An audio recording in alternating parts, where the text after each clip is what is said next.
this conviction. Yes, sorry.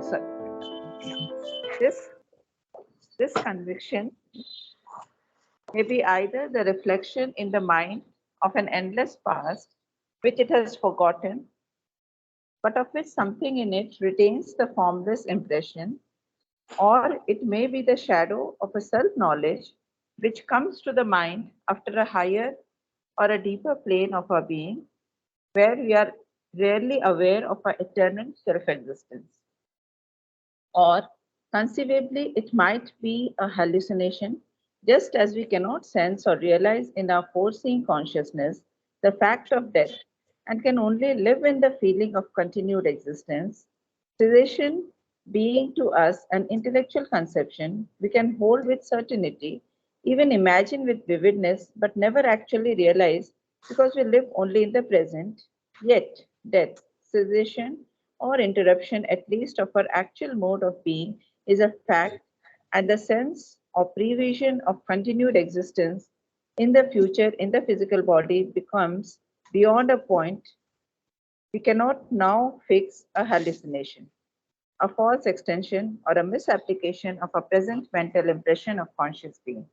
So, conceivably, it might be with the, it might be with this mental idea or impression of conscious eternity, or it might be a false transference to ourselves of the perception of a real eternity, conscient or inconscient, other than ourselves, the eternity of the universe or of something which exceeds the universe.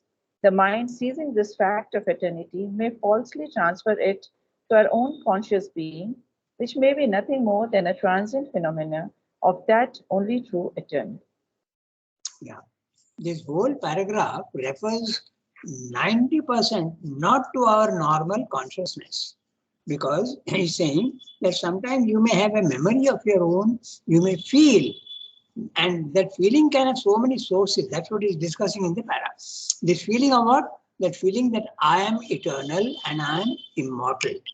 90% of us, we don't feel that we are immortal at all because we don't identify with our real self, neither the self nor the psychic being.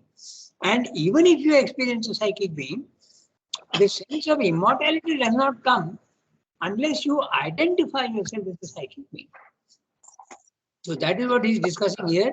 What are the possibilities? Okay, so we'll have a look at what he's saying, sentence by sentence, phrase by phrase. As you know that Srivastava discusses each angle and each possibility. So that's exactly what he's doing. So if you are lucky and you are in that 10% of humanity where you have felt that you are immortal, okay, that's what he's discussing. 90% of us, we don't know that we are immortal at all. By 90, even more perhaps, 95. So this conviction of what? The last sentence of the previous para, yet it has this sense of a persistent continuity which easily extends itself into a conviction of eternity. So you feel that you have always existed in the past and you will continue to exist in the future. So this can be a real experience, or it can be a very vague memory, or it can be a hallucination, or it can be the shadow of the truth which has become a faint image in your mind. So all these things he is discussing one by one. It could even be a hallucination. You are convincing yourself that you are immortal because you have heard about it somewhere. Okay, so that's what he's discussing. This conviction of the immortality of the soul, or you don't know your soul, so it's not accurate to say soul. This conviction that I, okay, and the I is the ego, that I have always lived and I will always live. This conviction may be either a reflection in the mind. There you are. Okay? So it's only a reflection. It's not the truth. The truth can be experienced when you go to the spiritual levels of consciousness. But here we are in the normal consciousness and we don't know the truth. But it's a reflection. In the mind, the mind is a lowercase m, which means our normal mind, mortal mind if you want, made by nature. Our mind is constructed by nature. In that mind, the truth can be a reflection, a faint shadow of a reflection. of an endless past, eternal, endless past. He is using the phrase to indicate eternal, which it has forgotten, but of which something in it retains the formless impression. So now see that? Formless impression. Not at all very clear. It's amorphous, without any specific form. There's a faint suggestion that you have always existed. And it also translates into something that you do normally when you are young, you don't think of death. When the old age starts coming, maybe you start thinking about death. But you always feel that this is not going to happen to me. That sort of feeling is there. A formless impression. Or it may be the shadow of a self-knowledge. Maybe you have experienced in the past sometime, and now it's only a shadow, but the shadow is a faint image of the truth. So it may be a shadow of self-knowledge. You know, when you climb up in consciousness, then you will remember that, yes, I am. But in a normal mind, it will be only a faint remembrance, a memory. Or it may be the shadow of a self-knowledge, which comes to the mind from a higher and deeper plane. So the higher is the self, and the deeper is the psychic being. Okay? Higher or deeper. He's using the word or. Very clearly, higher is the vertical, up the self, and deeper or a deeper is your psychic being at the same level but deeper inside. Horizontal. Higher is vertical, deeper is horizontal. If you want geographical locations. A deeper plane of our being, where we are really aware of our eternal self-existence. So, if you go into the self, then you realize that yes, it's a real knowledge that I am immortal. Or if you identify yourself with your psychic being. But note interestingly, not an experience of psychic being. The psychic comes forward. Then you don't get the sense of immortality. But if your consciousness goes into the psychic and identifies with it, there you are really aware of our eternal self-existence. It is a truth. It's not a faint image or a mild suggestion. It's not. Or conceivably, it might be a hallucination. You may be fooling yourself. Somebody has told you, so you think it is, and you imagine and construct yourself an image. It's a hallucination. There's no reality to it. The reality is that you are eternal, but your imagination of it, your conception of it may be a hallucination. Okay.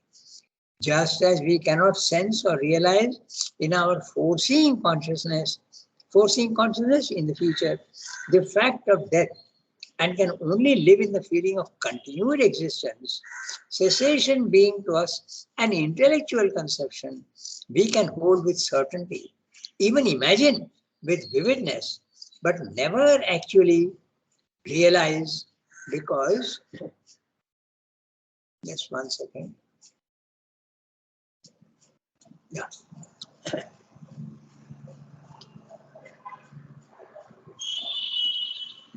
Yeah, I've got it. Never realize in our forcing the fact of death, and can only live in the feeling of continued existence, cessation being to us an intellectual conception we can hold with certainty, even imagine with vividness, but never actually realize, because we live only in the present.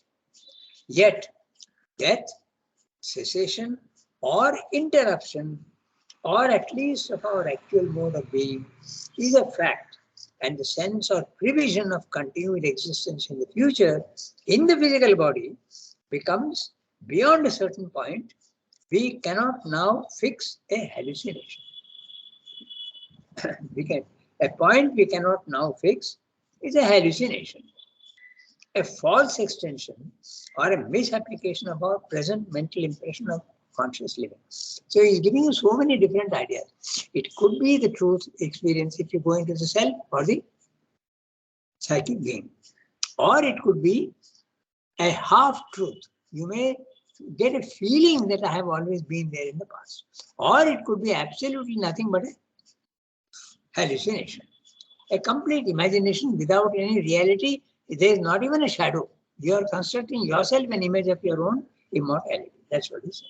Okay, so all these things are possible, but never actually realized because we live only in the present. Yet death, cessation or interruption. Now that's interesting.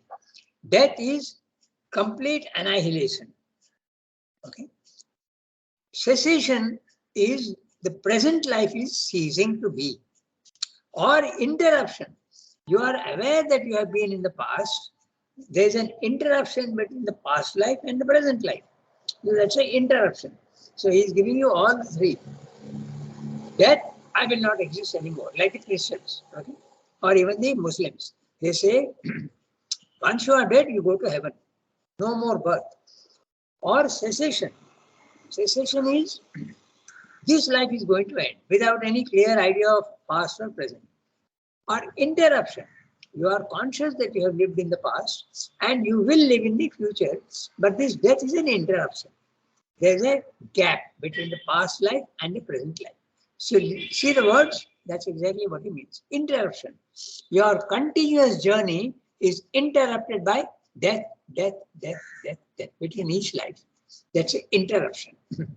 Your continuous journey is being interrupted by the phenomena of death. That's what he's saying.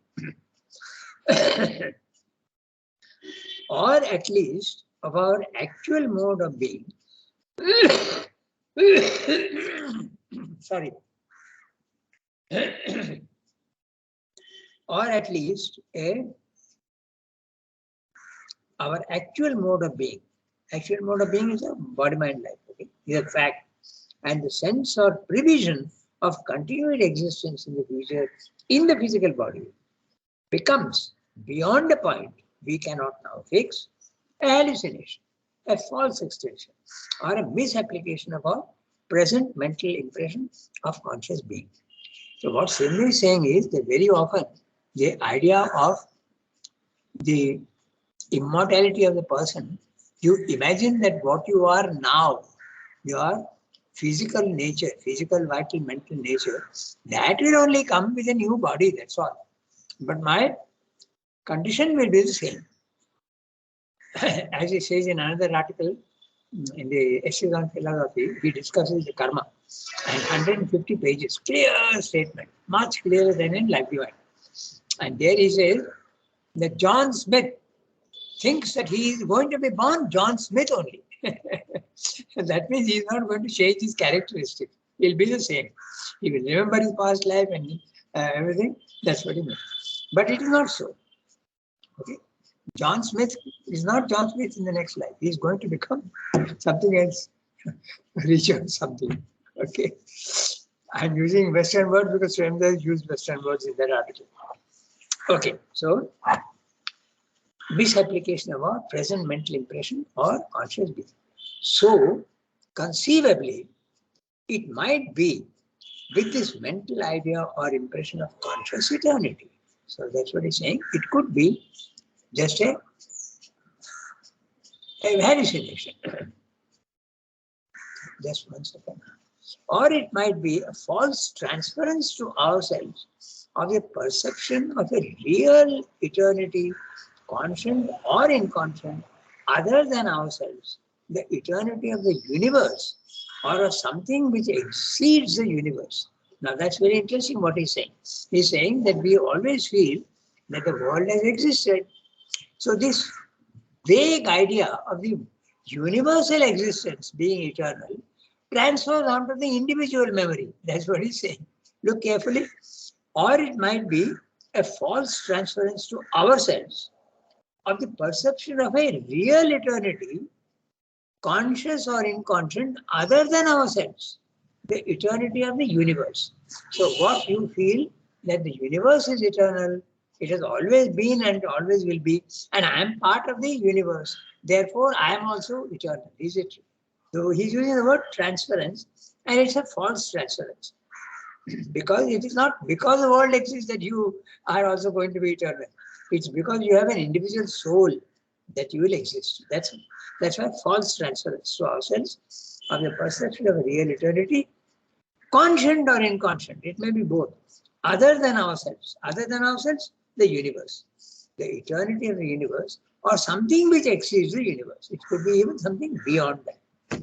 The mind, seizing this fact of eternity, may falsely transfer it to our own conscious being, which may be nothing more than a transient phenomenon of that only true eternal. He is using very abstract words here, but what he means is the whole paragraph here, not the last few sentences, means that normally if you believe in the reincarnation theory, okay, that you have always had past lives, you are thinking that it's your body-mind life, the outer nature, which is going to be the same. That is basically what he's saying.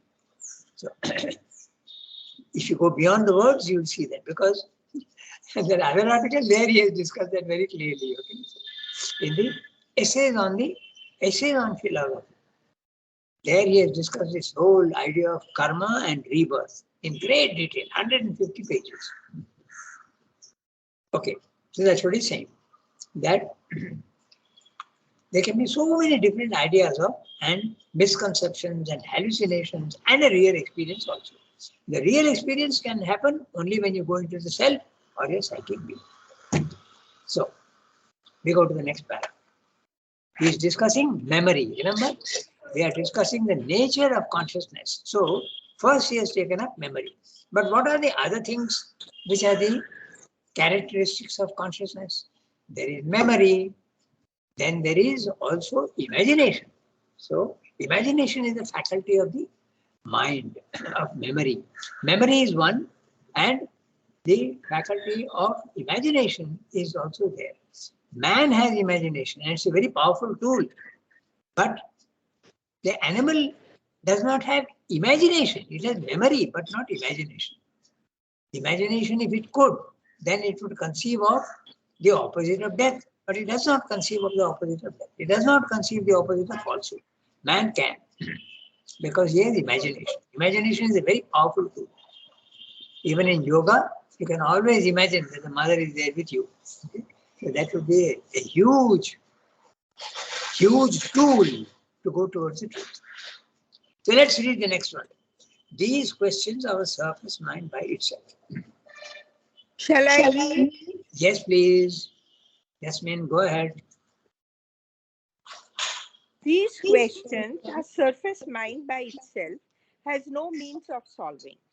It can only speculate upon them endlessly and arrive at more or less well-reasoned opinions. The belief in our immortality is only a faith. The belief in our mortality is only a faith. It is impossible for the materialistic to prove that our consciousness ends with the death of the body, for he may indeed show that there is as yet no convincing proof that anything in us consciously survives. But equally there is, and there can be, in the nature of things, no proof that our conscious self does not outlast the physical dissolution. Survival of the body by the human personality may hereafter be proved even to the satisfaction of the skeptic, but even then, what will be established will only be a greater continuity and not the eternity of the conscious being. Yeah. Okay. Just 1 minute.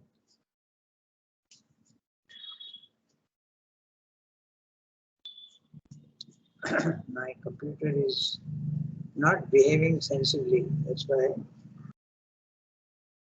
Yeah.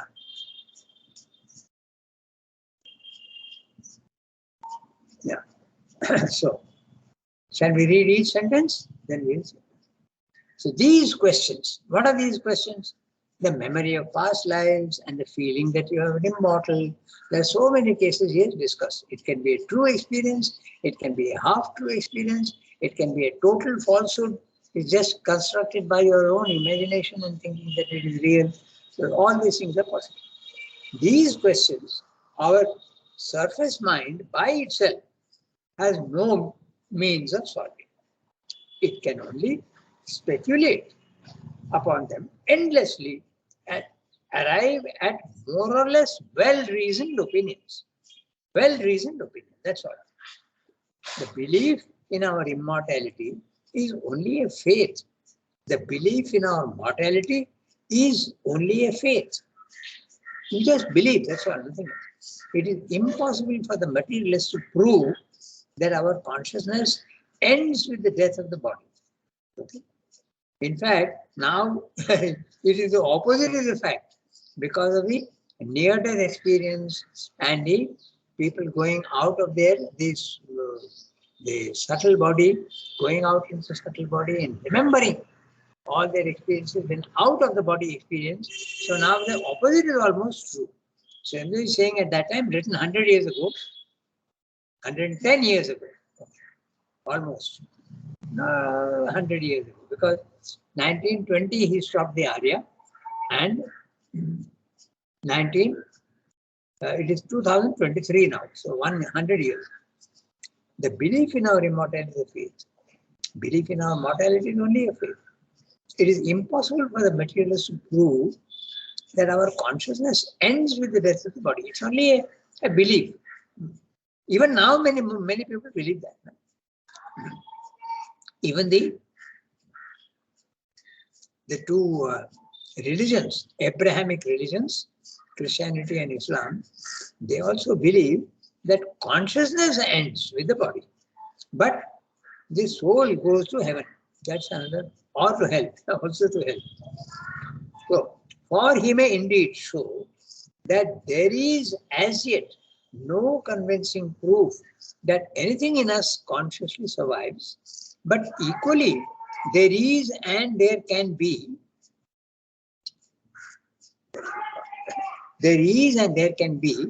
in the nature of things no proof that our conscious self does not outlast the physical dissolution.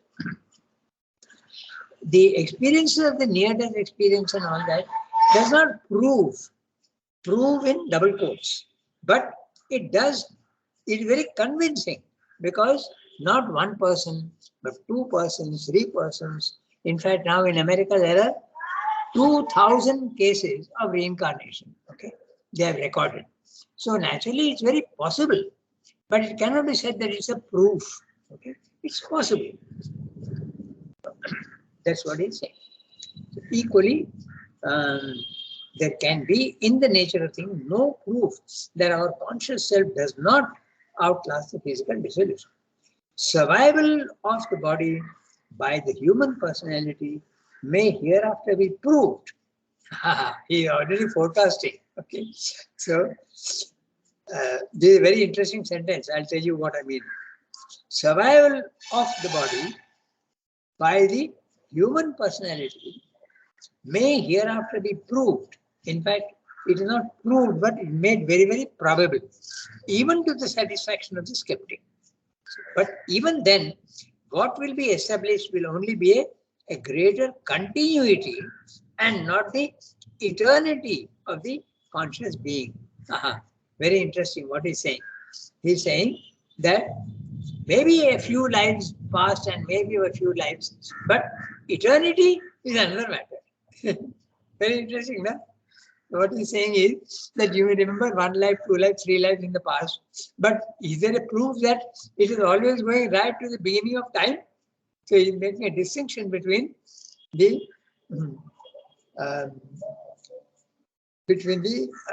greater continuity and the eternity. See how accurate he is. Very interesting. Greater continuity, the soul has an end.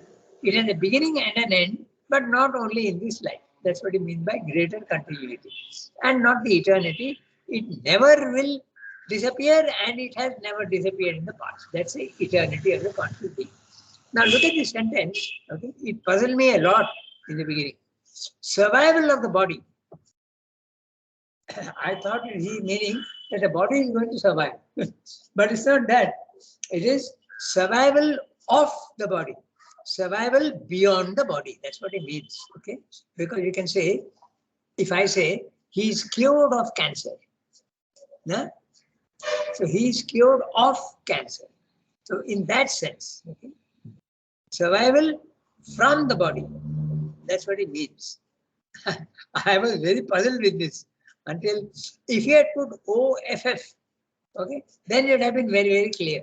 Survival of the body, from the body, by the human personality, okay, may hereafter be proved, and even to the satisfaction of the skeptic.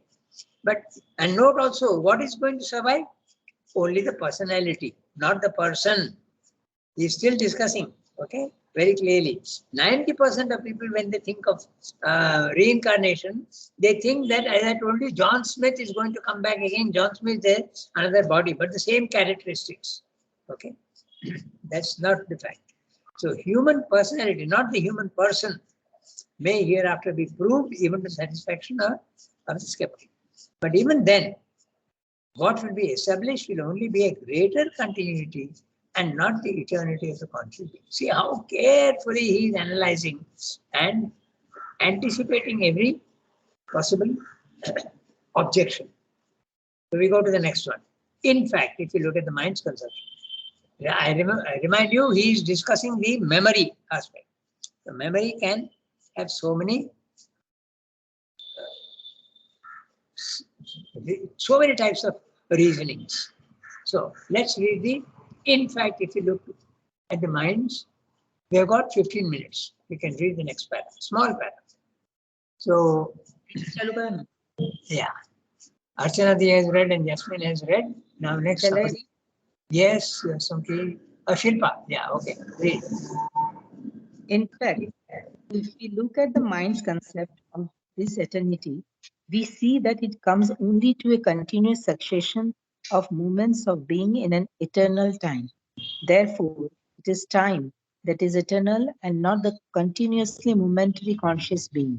But on the other hand, there is nothing in mind evidence to show that eternal time really exists or that time itself is anything more than the conscious being's way of looking at some uninterrupted continuity, or it may be eternity of existence as an indivisible flow, which it conceptually measures by the successions and simultaneities of the experience through which alone that existence is represented to it.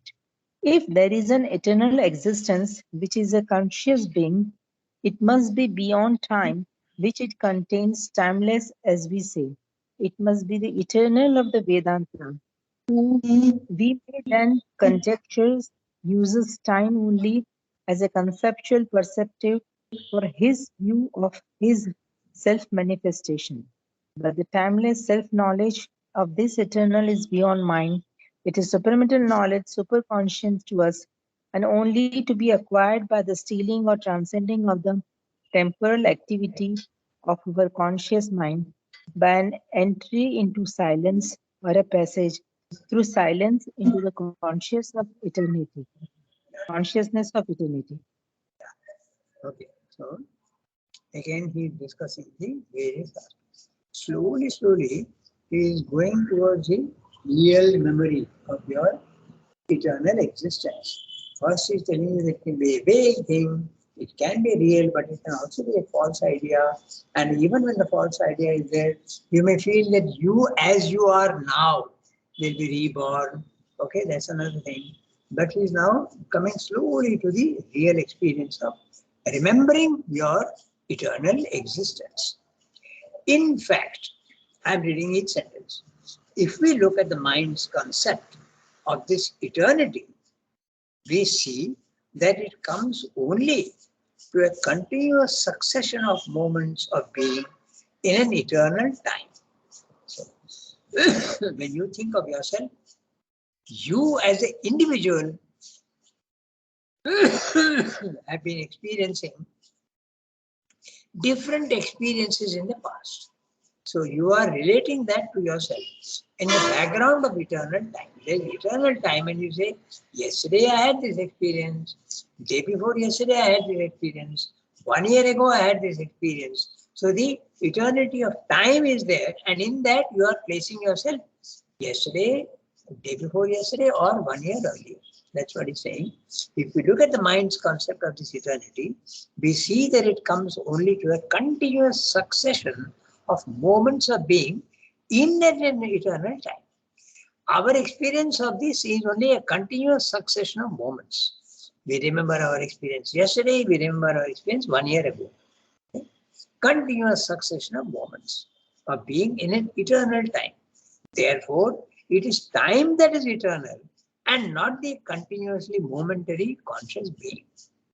But on the other hand, there is nothing in mind evidence to show that eternal time really exists or that time itself is anything more than the conscious being's way of looking at some uninterrupted continuity, or it may be eternity of existence as an indivisible flow which it conceptually measures by the successions and simultaneities of the experiences through which alone that existence is represented to it.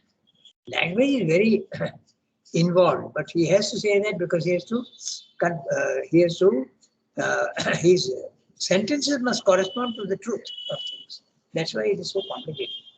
Let's see what he's saying. So first he has said that time is there and you are placing yourself in time. So your small experiences in time. Yesterday I met such and such a person. Yesterday I had an interesting dinner. All these are all small evidences, okay, momentary experiences. So it is time that is the real thing which exists, and our experiences are only fleeting memories. But there is we have no way of knowing whether time is really existing or not. That's what he's saying here. But on the other hand, there is nothing in mind evidence. Mind evidence, only in the mind. Because if you go to spiritual levels of consciousness, yes, there is proof that time is eternal. But on the other hand, there is nothing in mind evidence to show that eternal time really exists or that time itself is anything more than the conscious being's way of looking at some uninterrupted continuity. So he is now telling you the real fact. That means when you go into the spiritual planes of consciousness, you see that time is your own projection. Space is the objective experience of your own existence, and time is the subjective experience of your own existence. That's what he said elsewhere. So whatever it means, that is what he's saying here in the same way. He's saying, is anything more than the way of looking at some uninterrupted continuity, or it may be eternity of existence as an indivisible flow, which it conceptually measures by the successions and simultaneities of the experience. Now look at that. Successions. My own experience, yesterday, as I said, I have met a person. Day before yesterday, I had an interesting experience with them in the road, things like that. These are but simultaneities of experiences. Somebody else also was experiencing something while I was experiencing this. That's what he's saying. Simultaneity of experiences, or even yourself. You may remember two experiences at the same time. Okay? The experience through which alone that existence is represented to it. Unless there is an experience in time, then that sense of time will not be there. Because when you go out of your body-mind life, there is no time for you. When you are in the higher mind, in the nirvana consciousness or the Brahman consciousness, time ceases for you. There is only your eternal existence without time. You are in a static condition. Time always suggests a movement. There is a flow. So I'm using the word uninterrupted continuity. Okay? So it's a continuous thing. But when you are in the self, there is no continuity. There is absolutely a stoppage of all continuity. Or it may be eternity of existence as an indivisible flow. Okay? Indivisible. You can't divide that into one experience, two experiences, three experiences. It is indivisible. It's a continuous flow, which it conceptually measures by the successions and simultaneity of the experience, through which alone that existence is represented to it. I leave all of you to work out what is meaning exactly through these pretty complicated words. If there is an eternal existence, which is a conscious being, now he's saying conscious being, that means you're either yourself or your psychic being. If there is really someone who is existing for eternity, it must be beyond time, which it contains. Timeless, as we say. So that's exactly what happens when you go to the self.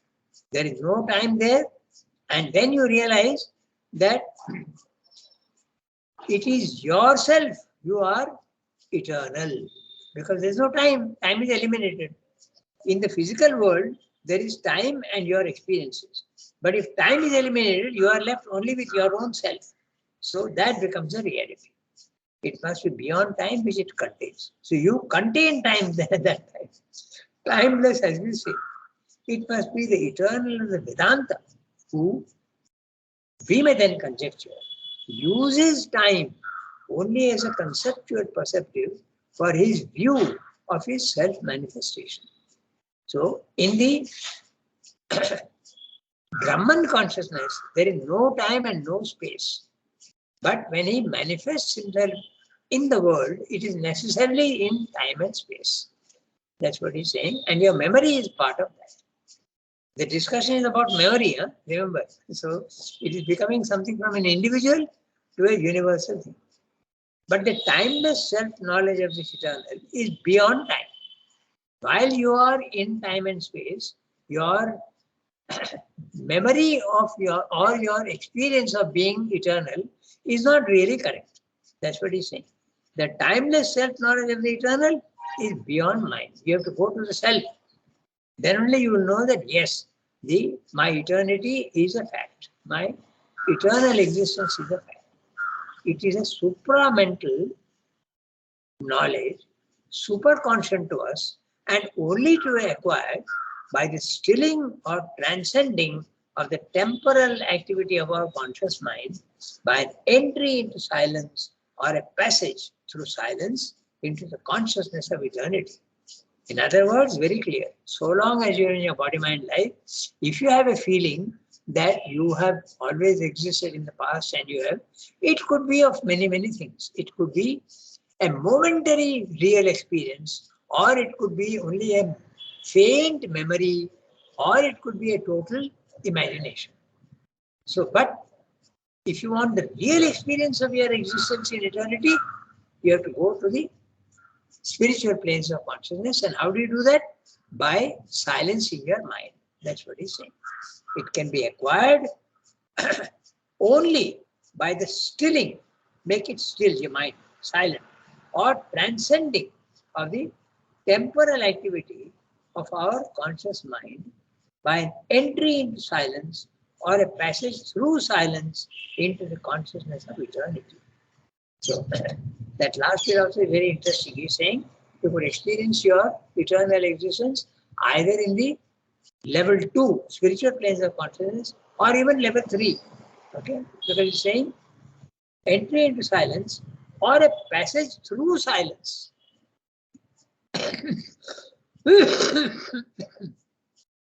Through silence, you go beyond level 2. Sorry. So you can go to the level 2 and experience yourself as being immortal, or you can go even into the third level. And that third level can be supermind, or it need not be supermind. It can be the absolute non-existence. That's what he's saying. So we have 1 minute and we have done 3 paragraphs. He is discussed in great detail. What is memory? So at our level,